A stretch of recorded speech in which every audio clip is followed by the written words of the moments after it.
There's a dead girl on Snapchat.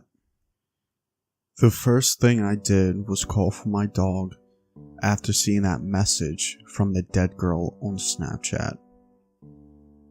She was in her cage, still panting heavily. I sat on my bed and called her name with my happy voice. She jumped on the bed with me and curled up in my lap as if the scariest event in my life hadn't just happened. A few warm licks met my cold hands and I instantly felt better. I didn't realize what was waiting for me the next day. The mood in my house seemed to change from terrifying to calm almost as fast as it changed the other way. My room was no longer frigid, my dog was calm, and my phone was thankfully acting normal. I sat with my dog for a minute or two and gave her some much needed, for the both of us, snuggles. I didn't want to pick up my phone just yet, so I wasn't sure of the time.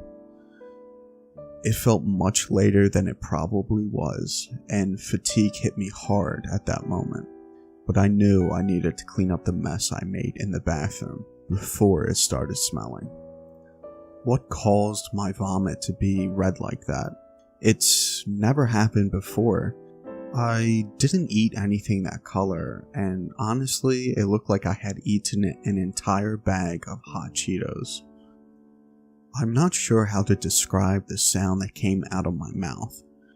It was somewhere between a gasp and a squeal.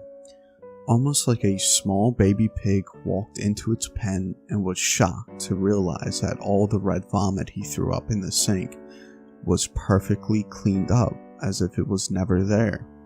In fact, my sink looked a little bit cleaner.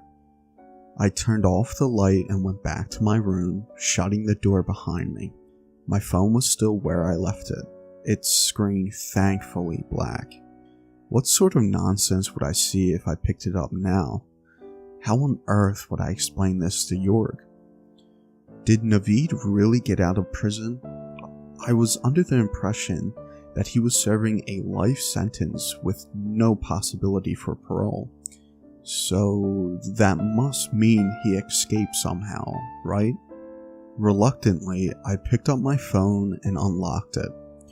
Snapchat was still open, so I was greeted with my feet as seen by my camera's viewfinder. I closed the app with fumbling fingers and realized how late it was. I would have to take care of all this stuff in the morning. Would I even be able to sleep? The answer is yes. I feel like I was asleep before my head even hit the pillow. It was weird because normally it takes me a while to fall asleep, even on a good night. In my dream, I was at the fast food joint where Lydia worked. It was bright and sunny. Lydia and I were sitting on the outdoor patio eating ice cream.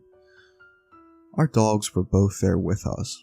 I was aware of this fact even though I didn't see them. We were finally having that puppy date we always talked about.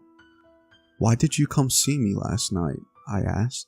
"You are much closer to so many other people in the group. Why not pick one of the other girls?" "I can't really explain it. I knew I had to tell someone and I just knew somehow that you would listen," she cheerfully responded. "Plus, I know you can never put your phone down." She chuckled a little and put her hand on my shoulder when she said that. Her hands were colder than the ice cream, and even though she only touched me for a second, the day got darker. I asked her, "How do you expect me to explain this to anyone? You use Snapchat, the messages are gone. How are you even able to do this? Talk to me through Snapchat and now you're in my dream? This can't really be happening, can it?" Clouds began to roll in, and the cheerful look on Lydia's face grew grim. "You're asking all these questions that I don't have answers to. Ask me something else. We've only got a little more time." "Did Naveed escape from prison?" "He didn't escape, but he got out." Why is he coming after York? They were so close before all this happened. That's exactly why. Well, why contact me? That's not the right question. I heard thunder in the distance. How come you didn't contact anyone else? I was holding a black umbrella above my head as more lightning and thunder sounded around us. I tried so hard. She held a white umbrella and tears began to fall from her eyes. No one else was even open to hearing me. They didn't care like you did. I didn't realize how much you cared. I'm sorry. I'm so sorry. She reached out to touch my hand and the rain started pouring at the moment of contact. I woke up in a cold sweat, frustrated, terrified, confused. I couldn't move. I didn't want this to happen. It was making me feel things I forgot I felt. Of course I cared for Lydia. I cared for everyone back then. Did I want more than just friendship? Well, yes, but that always happened when a new girl showed up at one of our hangouts. I was a 20-something-year-old lonely guy who really just wanted to have someone to love. No, I couldn't think about these things now. For the love of God, let me sleep dreamlessly for just a couple hours. No such luck. I dreamt of a parking lot. There was running, a gunshot. I don't remember the rest. My phone woke me up. I must have slept through the alarm because the sun was already shining through my window. I could hear my dog doing her exasperated exhale at the phone, waking her up as well. At least that was back to normal. It was York. Hey bro, good morning. Morning, York. I groggily responded. How's it going? I was actually planning on calling you today. It's great, bro. York loved saying bro. He said it excessively. Yeah, I've been wanting to meet up with you for a while. Do you think we can have lunch today? I sat upright in my bed. That's actually perfect. Let's do lunch. My treat. I feel like I need some tacos in my life. Haha. Yeah man, that sounds awesome. Text me where you want to eat and I'll meet you there at noon. We said goodbye and I quickly got dressed and ready for work. I mostly went about my normal day. After posting the first part of the story on Reddit and seeing the demand for updates, I wasn't sure how to continue until everything else unfolded. Noon rolled around and Jorg and I sat down for some tacos. We laughed and joked for a few minutes as we caught up a little bit. I hadn't seen him in a few months and he was still the bubbly, cheerful guy that had a joy for life that everyone wishes they had. So bro, he said, straight-faced. I'm not sure if you heard, but Naveed. You remember Naveed, right? He's the guy who shot Lydia. Murdered, York. The word is murdered. He murdered Lydia. I could feel my ears getting hot as he already seemed to be dancing around the actual truth. I feel like I knew where this was going.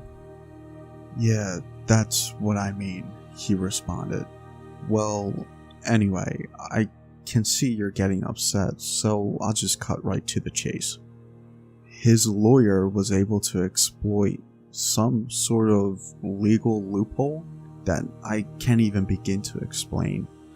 But anyway, he got out a couple weeks ago. It must have been weird for York to see all the color drain from my face, because it certainly was weird feeling my complexion go pale. I got dizzy and decided to put my taco down. My sudden craving for them seemed to disappear. What do you mean he got out? How did he get out? Where is he now? How is this happening right now of all times? He responded, "Dude, calm down. You're asking all these questions I don't have the answers to." I stood up, shocked to hear the exact words Lydia had said in my dream, its details flooding back in my mind. "What did you just say?" Jörg looked around the restaurant and grabbed my hand firmly. "Sit down, bro. Don't make a scene. I'm sorry, I don't really know too much else. I just felt like you needed to know." I took a deep breath and calmed myself by sitting back down.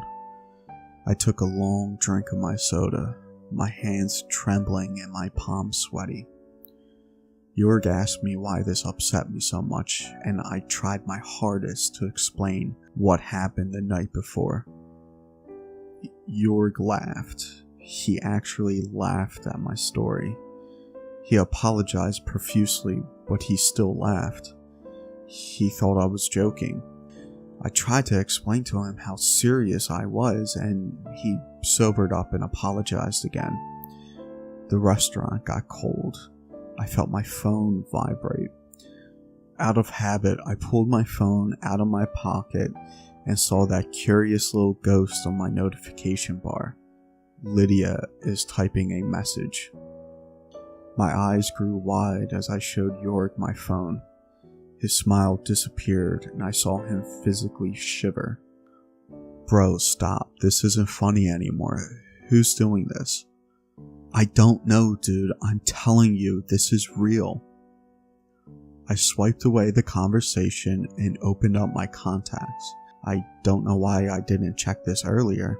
After scrolling down to the names that start with L, I showed Jörg what I had suspected throughout the day, but couldn't bring myself to check.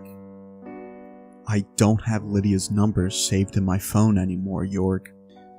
I thought I did last night when I got the first notification, and that someone else just had her phone number now.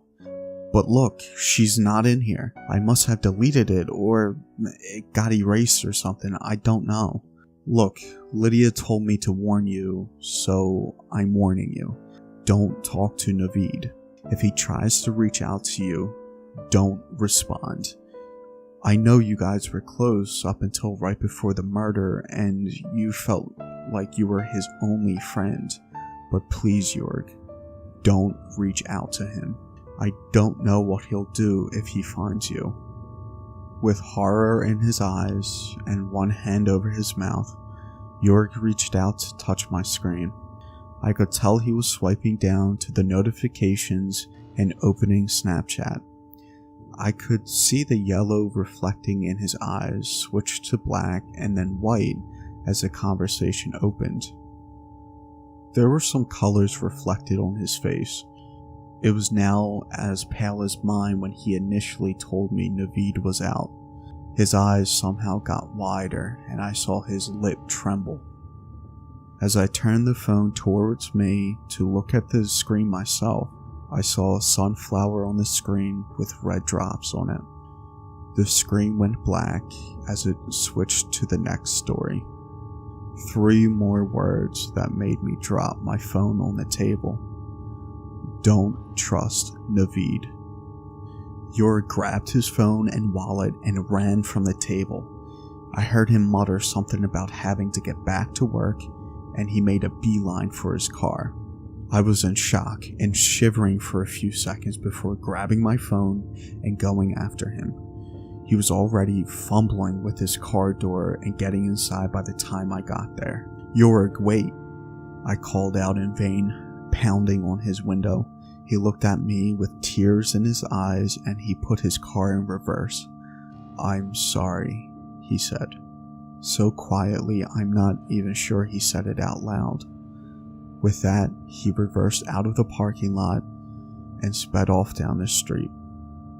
Before I could try to fully process this crazy lunch, my phone vibrated again. I was frustrated as I looked down at the next Snapchat story.